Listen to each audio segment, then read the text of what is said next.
Live via Skype, it's the DBJ Wrestling Podcast. I'm your host, Turnbuckle Jim, and with me as always, the great My Undertaker.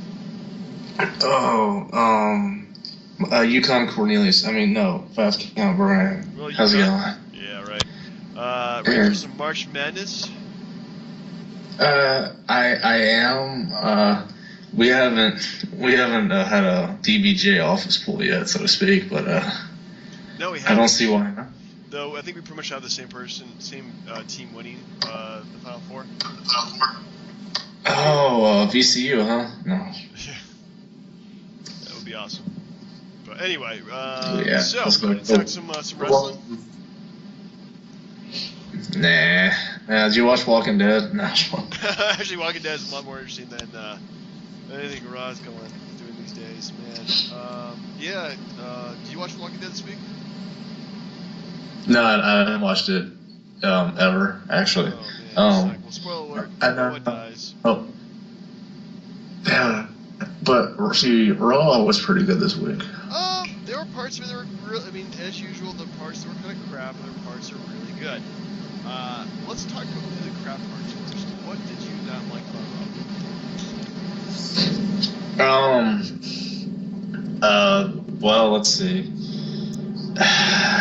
The Authority, again, the whole... Yeah. You remember when they first started the whole Authority shtick, and they were just, beating the hell out of Daniel Bryan and just, crushing people under their thumb and all that? Yeah, I remember that was pretty strong for a while, because they had Randy Orton. All they're doing now... Yeah, all they're doing now? Yeah. Is, what's the best way to put it? Getting their ass kicked every week and looking like a bunch of idiots. Yeah, Kane and Big Show, definitely. Those two just really need to retire. Honestly, what they're still doing in the company, I have no idea. But enough bragging about them. Most segments with Kane and Kane and Big Show were just pretty lame, if you ask me. The whole Battle Royal thing with Mark Henry coming out, too. Who gives a shit about Mark Henry, really? I don't think Mark Henry cares about Mark Henry. I don't know why he came out. He's been gone for so long. I don't remember the last time he was there. Was he in Survivor Series? Oh, that's it. Fair enough. Okay. Yeah, he got punched out by Big Show, and then that was it. So, but yeah, I didn't like that. I did not like the tag team situation, especially with fucking Torito taking out Cesaro. What the fuck? I hardly ever curse in this thing, right? Fucking A. Yeah, but fuck Torito, fuck Los Matadores. Seriously, this tag team match at WrestleMania is gonna be probably one of the lamer matches on the card, if you ask me. If they do it, they don't do it in the pre-show. It'd be like a fatal 4-way tag team match or something. One of the Usos is hurt, so he can't compete, I think. No, well, crap. I don't know. They probably just won't do it at all. Well, they'll do something, but it'll probably be like the pre-show or something like that. So yeah, those were probably my two biggest gripes was the Battle Royal and El Torito being terrible. They're gonna make them fight Bo Dallas and Tyler Breeze. What was that? You see, they're gonna fight Bo Dallas and Tyler Breeze. Are they? I'm kidding. I have no idea, but it seems they don't really have any other tag teams now, right? No, the tag team division, unfortunately, has been slowly depleted. It's been. Actually, the Ascension, I haven't seen them on TV forever. Yeah, their push got just destroyed. They lost to the freaking primetime players. All right. Can somebody please tell me, or at least instruct the WWE, how to book wrestling, how to write wrestling? You can write as much soap opera crap as you want to, but this is professional wrestling. It's got its own rules about how people get over and why they're popular with the crowd. So anyway, so let's do a 180. Talk about what we liked. I was meaning to actually ask because that didn't show up on Hulu, but what happened with the Miz and Mizdow? Oh yeah, the Miz ended up doing the skull crushing finale on Miz now. Nice. Yeah, it was. I mean, they're slowly building it. I mean, they're not going to do a match, unfortunately, at WrestleMania, but they'll probably do a match this episode review. So let's say Mizdow eliminates Miz in the Battle Royal, and then they have a match at Extreme Rules or something. Yeah, that'll probably happen. I'm telling you, if they put it at Mania, the crowd will go nuts for Mizdow. The crowd loves them some Mizdow. So, talk about getting over on your own, huh?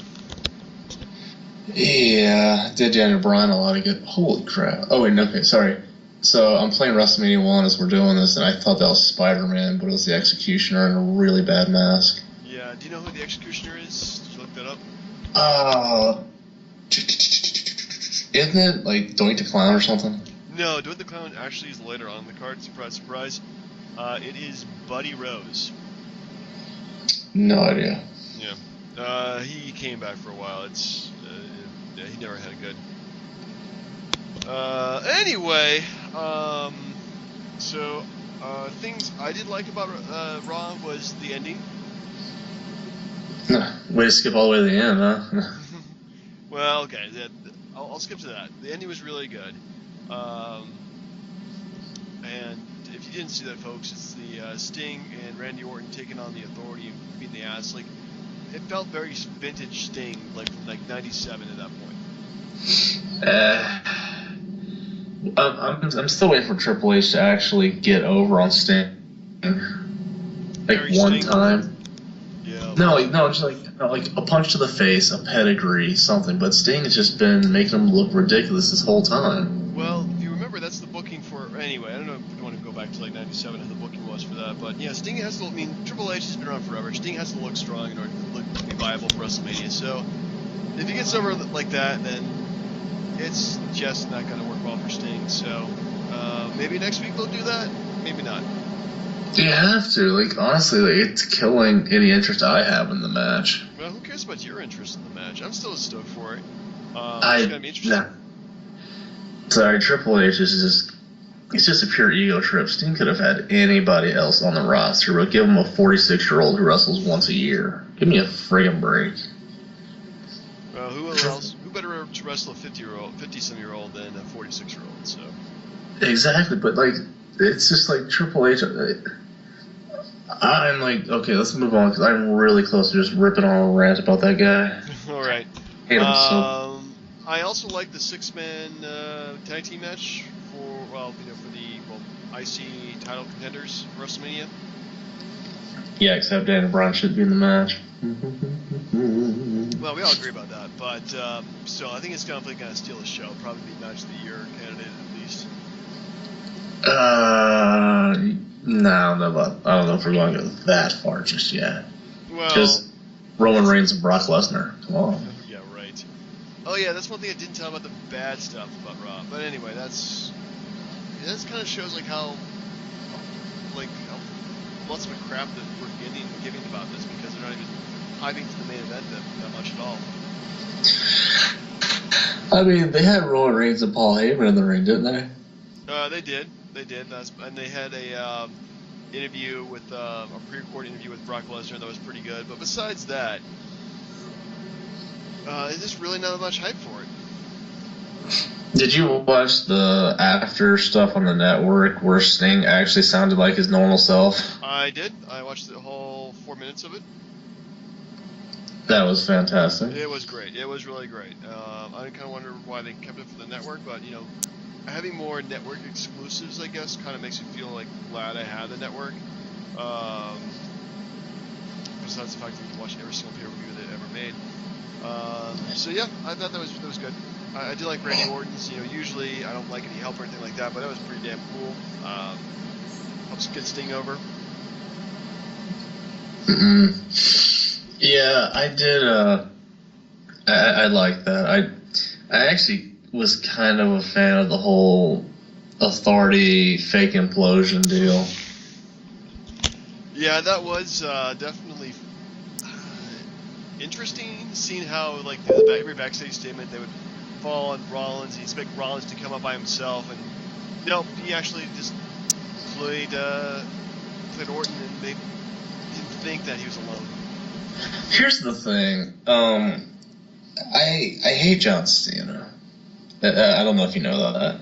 Yeah. Not a fan, but I think it's kind of sad that he's got to use the whole USA patriotism thing to get fans to like him, and it's still not even really working. However, I am a huge fan of how they're building this thing up because the fans are eating it up, and they hate Rusev so bad. Yeah, Rusev's like the guy you can put anybody against, and everybody just hates him. So I'm a little surprised the rematch is for the U.S. title. I guess Cena is going to bring it back.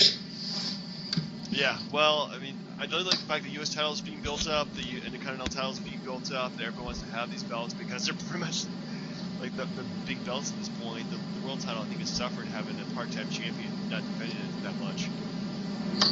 So, I could go without it being defended all the time, but just show up and just stop standing there and let Heyman talk for you. Well, if you had Heyman talking for you, you would be talking for yourself, man. So, probably couldn't talk for yourself. But. Oh yeah, well, I mean, if it was next to Paul Heyman, then forget it, I wouldn't be talking. Anyway, so letter grade you give this week's Raw? Ooh, an A. You give it an A. Lock it down. Okay. I'm just gonna give it a B. Yeah, it was. I guess it was a little interesting. The Divas match is actually shaping up to be pretty, better than a 5-minute match, maybe. I hope they give it some time. Like, let them actually wrestle, do a match. Let's see what they got. We haven't had a decent women's wrestling match on the card in I can't remember when. I would have to think it was Mickie James and Trish. Yeah, that sounds about right. That was the last Divas match or women's match I actually gave a damn for that wasn't NXT. So, anyway, we're going to talk about some WrestleMania 1. Oh, sure. The one that they've talked about ad nauseum already. Yeah, well, it's the one that started it all, and this is like oh my goodness, it's like watching like an old movie. And you know that we made so much improvements in terms of acting, cinematography, special effects. So you had to watch it and enjoy it on its own merits because it's a classic movie. But if you ask me, this is just really difficult to watch.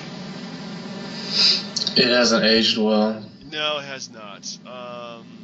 It could have been a lot. Well, I mean, this is probably as good as they can get, and it did start the whole thing. But man, it's the only thing that was good about watching this was like it was over relatively pretty quickly. It's like 2 hours and 15 minutes, and sorry. Also, Special Delivery Jones. I was very surprised. Holy smokes! I'm sorry. It's so stupid. Like, this is the only time I've ever seen something, and I seriously apologize for cutting you off like that. Where like they interviewed one guy, and then like they push him out, and then like the guy he's fighting comes in. I know, it's like we're not really that angry at each other, so we're gonna be interviewed separately. So we're just doing it all at once. You definitely see that in the later years, their production values really shot up. Because this is probably like I hate to say it, the cheapest WWE pay-per-view that I've seen in terms of production values. Would you agree? WrestleMania 11. That was just poorly produced. Yeah, that was yeah. WrestleMania. All the ones have been pretty bad so far. Yeah, 21 was 21 good. 21 was good. Okay, I'll give you that. But the other ones, oh my goodness. Okay. So what's my card, please? Anyway, so this goes from March 31st, 1985, from Madison Square Garden, New York City, New York. Attendance 19,121 people to watch the first WrestleMania, when it was just called WrestleMania. So we start out the night with Tito Santana defeating the Executioner. He could be an Electrocution. Electrocutioner sounds much better. I think he's like a Spider-Man villain, isn't he? Electro. Electro. Yeah, whoop-de-doo. Electrocutioner. Anyway, fortunately, like, most of these matches are very short, relatively speaking. It's only like 4 minutes and 50 seconds. Nothing special to say about this match. It was okay. okay. Yeah, I mean, kind of makes you wonder why the Executioner's not in the Hall of Fame. He was in the first ever WrestleMania match. I know, like a lot of these guys are in the the WWE Hall of Fame at this point.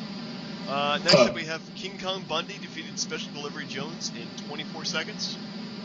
Wow, you literally said that as he splashed SD Jones. Like it's like you know what's gonna happen before it happens. Yeah, it's like a guy who was huge versus a guy who was normal size. What's gonna happen?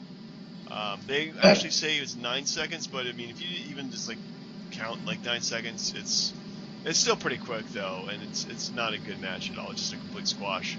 You know I think this record was actually broken. By? It's not the Sheamus Daniel Bryan match. God, that was just horrible. I believe it was yeah, crap. I thought it was like JBL and Mysterio, but no. I gotta look up. I think it was actually Kane and Chavo Guerrero. Did you know that WrestleMania match ever? Kane and Chavo Guerrero fought for the ECW title at WrestleMania 24. That sounds horrible. Mm-hmm. But yeah, like it's hard to really appreciate this 11 seconds. Oh, that's the longest match ever? It's the shortest match ever, yeah. And then followed by Sheamus and Daniel Bryan at 18 seconds. Hart Foundation versus the Bolsheviks in 19 seconds at WrestleMania 4. Special Delivery Jones and King Kong Bundy was 21 seconds or 24 seconds. Rey Mysterio versus JBL was 21 seconds as well. Hulk Hogan versus Yokozuna, damn, 22 seconds. Does it have Kane and Chavo on there? Yeah, Kane and Chavo's number 1 at 11 seconds. Oh, I was right. Okay, see? Red Rooster versus Bobby Heenan, which is 31 seconds. Ridiculously... what was that? Sorry, go ahead. I was just looking at the pre-Doink the Clown coming out, talking to Mean Gene. Butterbean versus Bart Gunn, 34 seconds, though that was unintentional, I believe.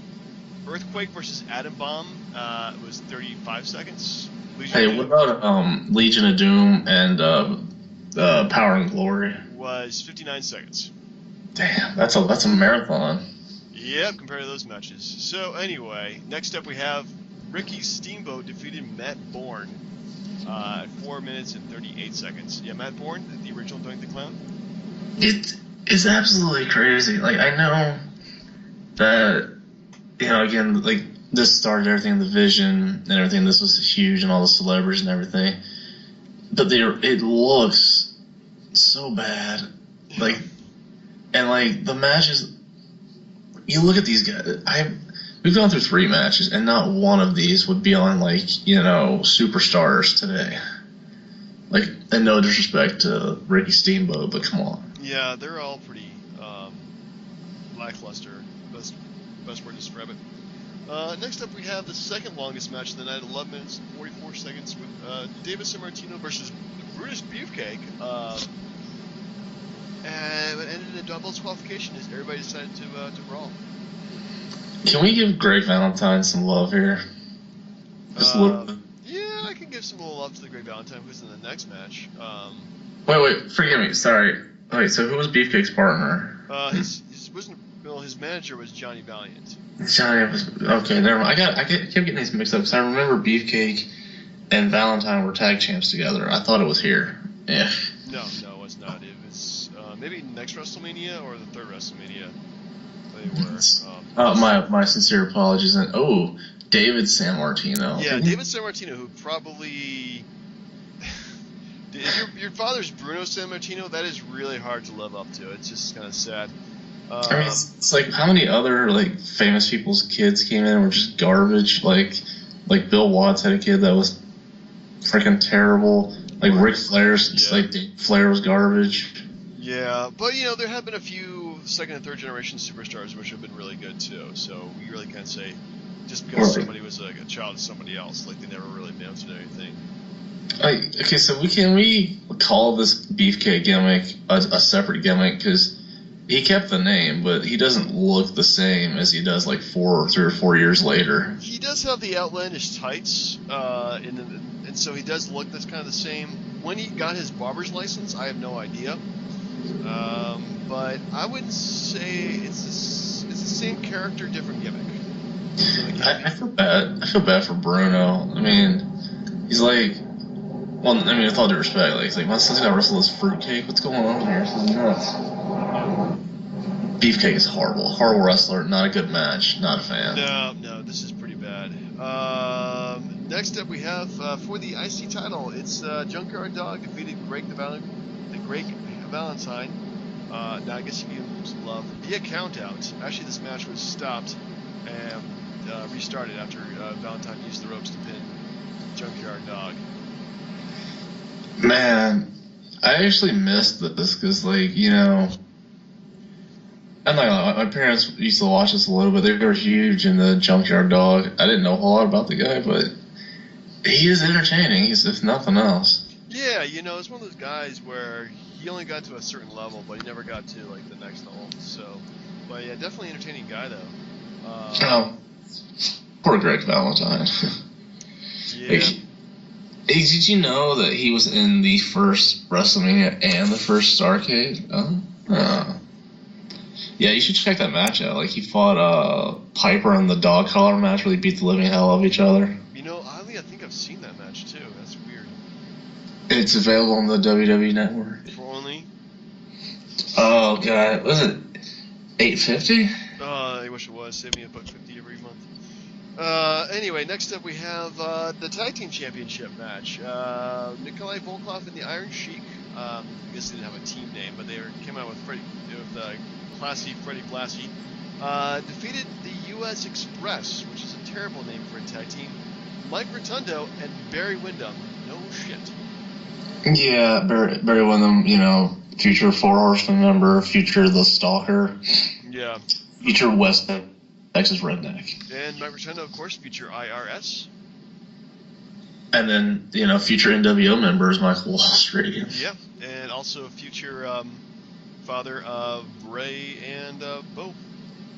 Yeah, he was way better as IRS, but, you know, it's like, yeah, like, maybe the venue isn't good for all these matches, but these are really talented guys. It's just this hasn't looked like a good pay-per-view at all. Yeah, maybe I don't really. Maybe they're just trying to cram so much stuff in. There's 9 matches on this card, and a lot of spectacle between some of the matches. But you know, at this point, Nikolai Volkov and the Iron Sheik are freaking hugely over his heels. Like, everybody in the building wants to kill these guys for obvious reasons, most of them patriotic. Yeah. No, go ahead. I was gonna say when they win the belts, though, it's just like the entire place just blows up.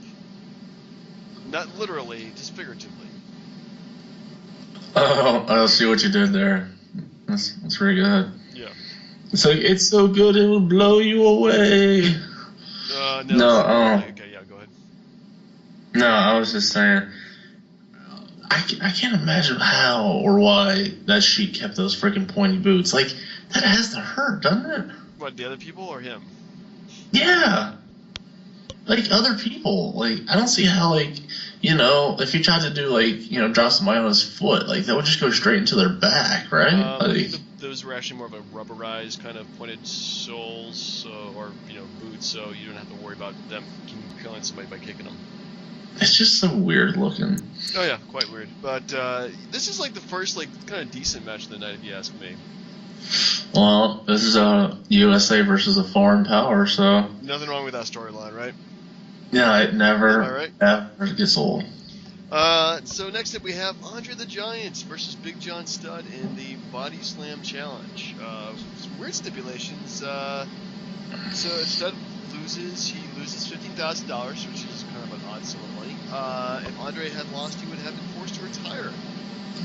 Shame. He had another 6 WrestleManias of wrestling in him. Who are you talking about? Andre the Giant, not Big John Studd. I think he'd be dead by, well, soon enough. Anyway, this pretty much ends with Andre the Giant body slamming Big John Studd at 5 minutes, 54 seconds. And then he starts throwing the money out into the crowd. Yeah, because that's what he does. Mm-hmm. And, Andre's last match was WrestleMania 6. It was WrestleMania 6. WrestleMania match, that is. He didn't make an appearance at WrestleMania 7, though, if I'm correct. Yeah, he came out and, like, interfered in the Perfect and Boss Man match. Right. Mm-hmm. Anyway, next up we have, I don't know what to describe. It's WWF Women's Championship. Wendy Richter defeated Leilani Kai to win the belt at 6 minutes 12 seconds. They actually were better than I remember them to be. They're actually pretty decent in terms of a women's wrestling match, except for a couple botched spots here and there, but that's about to be expected. Well, the ending was incredibly botched, so what can I say? Yeah, and the whole girls just want to have fun thing. Yeah, I think on the network they pretty much dubbed that with some generic music. I don't know if that's a bad thing necessarily. Yeah, well, come on, man. Cyndi Lauper, man. Come on. Dude, just because it's old doesn't mean it's good. And this pay-per-view proves it. Just because it's old. Anyway, so we come to our main event, which is Hulk Hogan and Mr. T with Jimmy Snuka versus Roddy Piper, Paul Orndorff, and Bob Orton. Yeah, and then, what other people were around the ring? We had Liberace as the timekeeper. Pat Patterson was the in-ring referee, and Muhammad Ali, holy shit, is the outside referee. He really didn't get that involved in this match. I think Liberace was there, wasn't he? He was the timekeeper, I just told you that. Oh, yeah, you're right. Man, this thing was, this is the big time. They had to get Mr. T in there to get that mainstream interest, and it worked. Even though Piper hated Mr. T so bad. Well, can you blame him? Kind of. I mean, it's like you're giving the main event spot, the biggest pay-per-view in the history of the business, to a guy who's an actor. I don't know how I feel about that, especially then, because these were like old school guys, so like they pretty much were like didn't want any outsiders in the business. No, but you really, I mean, without Mr. T, without the celebrity, without people looking at it, as being like that kind of mainstream, it would never have the attention that it eventually got. So, if I may recommend, go on the network and watch the Rivalries show of Piper versus Hogan. Yeah, I already watched it. It's so good. It's very good. Yeah. It talks about all that build up to WrestleMania 1. And honestly, there wasn't anybody better than Piper that could have gotten as much interest out of a match with Hogan as he did. Yeah, definitely agree there. Piper and Hogan just did not like each other at all. They never really had. Well, until they got to WCW, that's when they actually had the matches that really defined the rivalry, even though they were terrible in the 50s. Mm-hmm. Icon versus icon. All right, so overall, how would you rate this pay-per-view? Q minus.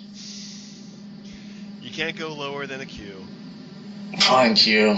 Okay, I'm gonna go ahead and I'm gonna give it a C minus. The main event was entertaining, but I think overall watching this, it's just really painful. The undercard is really weak. And it definitely feels really dated, and it feels as awkward as Lord Alfred Hayes does when he's introducing the interviews. Yeah, he just looks terrible. Is this worse than WrestleMania 9? No. Because it's more historically important than WrestleMania 9. It definitely had a couple of good matches, not many, but a couple of them. And it wasn't as embarrassing as WrestleMania 9 is. Indeed. Indeed. Alright, we're ready for the second round of our March Madness Best WrestleMania match ever? Yeah, except for I forgot who won the ones we did last week. You got me. Nah, man, I'll figure it out. It's too easy. Alright, I have them ready for you. Did you go back and watch a lot of these? I did, actually. I went back and watched, I think I've watched pretty much all of them I haven't seen before. Was there any that stuck out before I read these off? Never saw Shawn Michaels versus Ric Flair. That was good. Shawn Michaels versus Undertaker 2. That was really good. Rock versus Cena wasn't as bad as I thought it would be. Yeah, the second one was 1,000 times worse. Yeah. All right, let's get to it.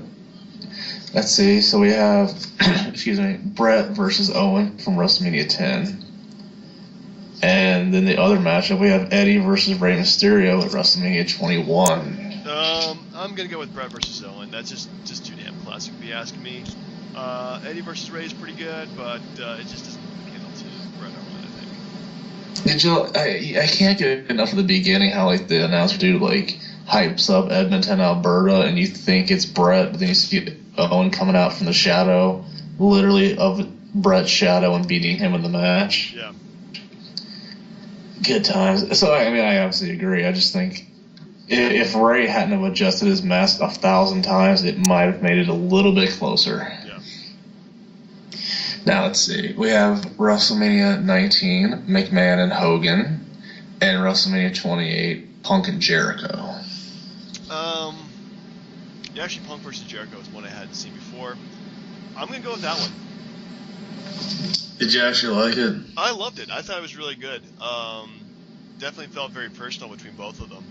And both of them are just the top of their game. So, yeah, it's probably one of the best CM Punk matches of all the ones I've seen so far in our list. It's so tough. Like, I want to go McMahon Hogan. I do. Like, what did you think of that one, though? Did you like it? What, McMahon versus Hogan? Dude, they took ridiculous spots with each other for guys over 50. Yeah.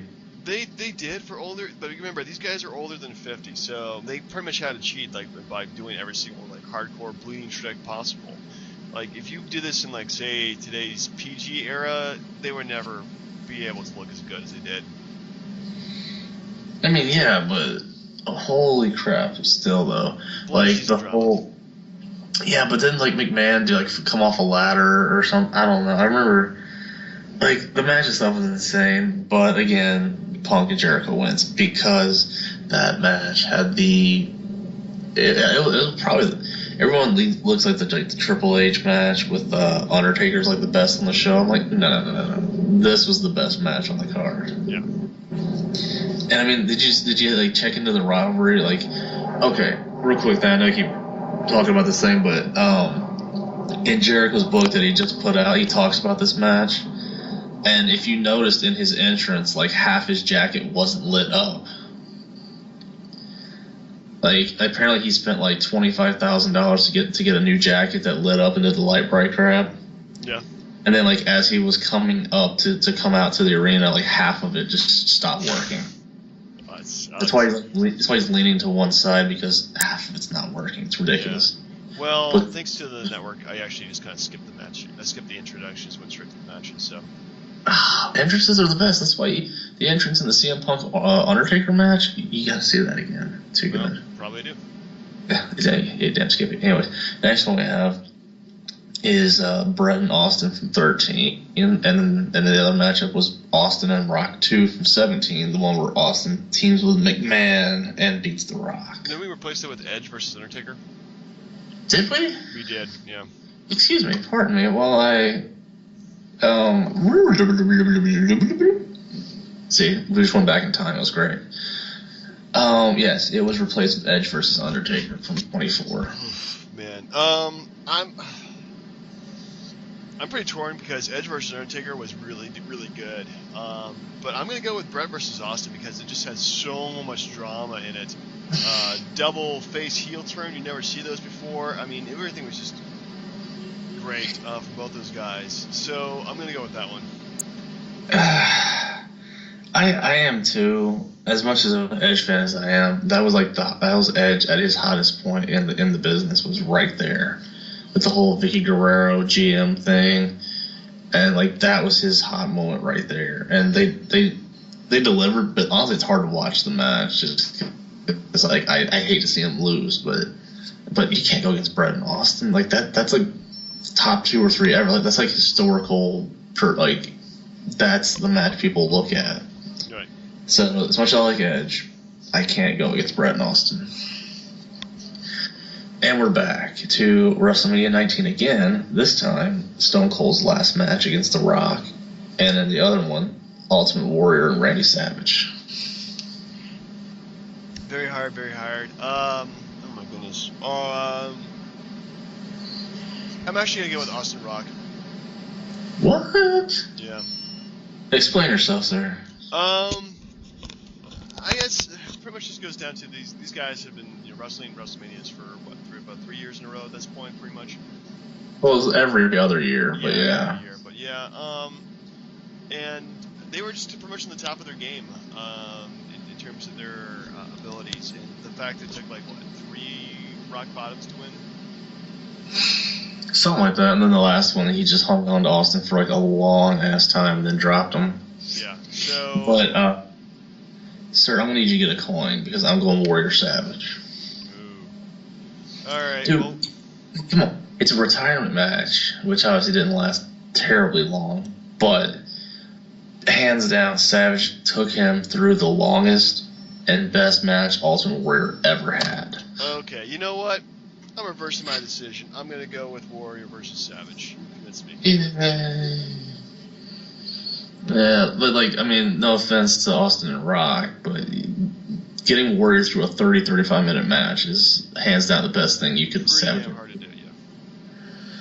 Alright, so excuse me, now we're moving on to the best for business region. And we have Edge and Mick Foley from WrestleMania 22 versus Rock and Cena 1. I'm going to go with Edge versus Mick Foley. Would you like to explain why, sir? It's just more of a hardcore match that I really like. And Mick Foley coming back from retirement. Well, then again, Rock came back from retirement for that too. But it just seemed like in this match, Edge had the most to prove out of between him and Mick Foley, or versus Rock versus Cena, and he definitely shows it. And the stuff they went through in this match is insane. So let's see, thumbtacks. Edge went through thumbtacks. He speared Foley, but Foley had on the barbed wire like underneath the flannel. Yeah.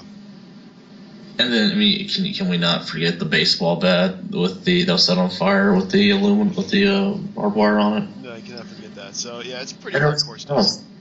Yeah, when there's something that was set on fire that they went through. Was it the flaming table? It was a flaming table. Yeah. That was like so important because Edge was like a 3-week champ and gave the belt back to Cena. He needed this. Mick Foley made him look like $1 million.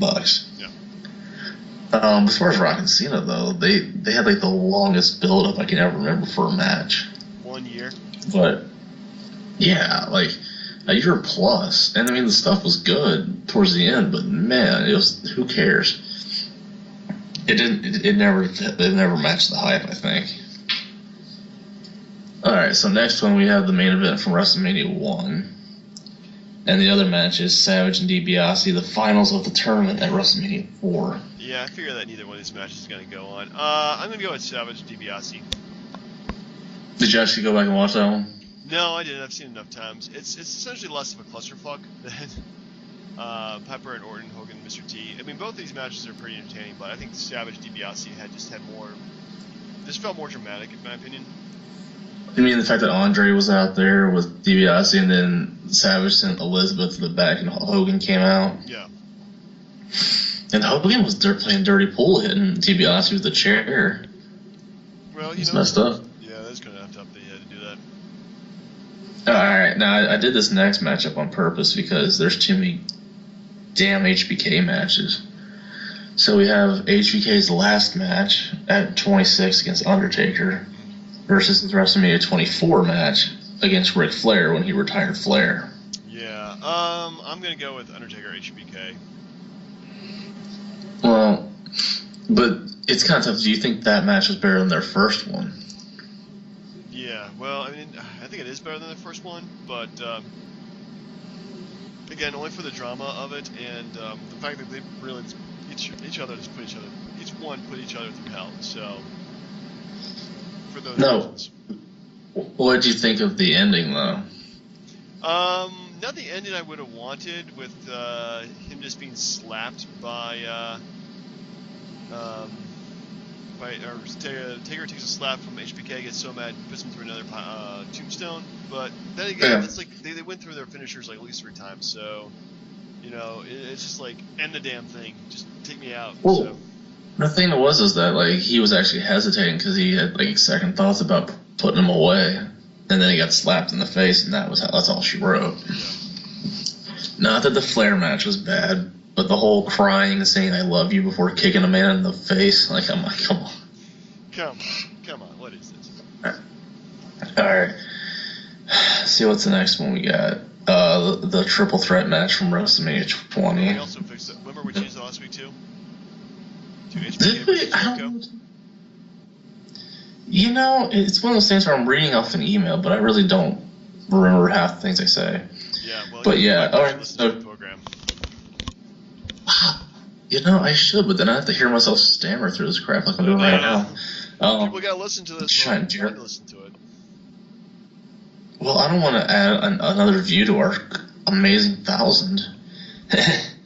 1,000 views, yeah. Hey, that's a start, man. But no. 1,000 is better than 0. I suppose. And then, so here we are. Jericho and HBK from 19, and Undertaker and Flair from 18. I'm gonna go with Jericho versus HBK. It's just one of the best matches I think in WrestleMania history. Both back and forth, they countered each other so many times. It's just great. Even though Taker versus Flair is not bad, it just doesn't live up to HBK versus Jericho. Oh, yeah, but it's such a good match, though. Like, Flair, like, the whole drama was Flair and Taker, and then, like, Arn Anderson comes in with the spine buster. It's tough. Like, I don't like how there's so many damn HBK matches on this stupid thing. But the thing is, the guy's Mr. WrestleMania. Has he ever done a bad match in WrestleMania? Mr. McMahon. Tito Santana. That. Okay, besides that. Tonka. Besides that. Oh. Well, the Rockers fought, what was it? Boss Man and Akeem the African Dream. Besides that. Oh. But God. all his work has just been great. I mean, he makes it like half the matches here. The Stone Cold match wasn't that good. But then again, he had a herniated disc. He should not be wrestling at all at that point. Yeah, but the whole point was like they kept him away from the title in his later run, so it was like, of course he's going to go out and try out the best match. Yeah. He has nothing else better to do. True that. But yeah, I'm going to go, still staying with my guns. HBK versus Jericho, which I think was one of his best matches he's done in WrestleMania too. I'm crazy. I'm not going to vote against you, but I think that the Taker Flair match was Taker's best WrestleMania match. It's the hell with Shawn Michaels or CM Punk. The Flair match was so damn good. All right, we'll bring another coin. We'll flip. No. I'm voting with you. I'm good. Okay.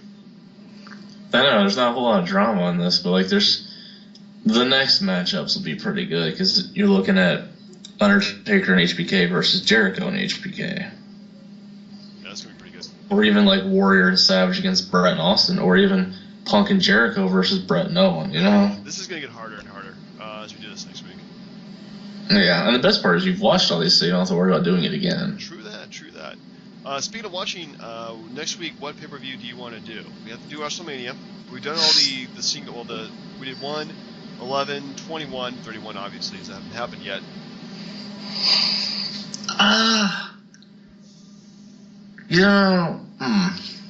That is a good one.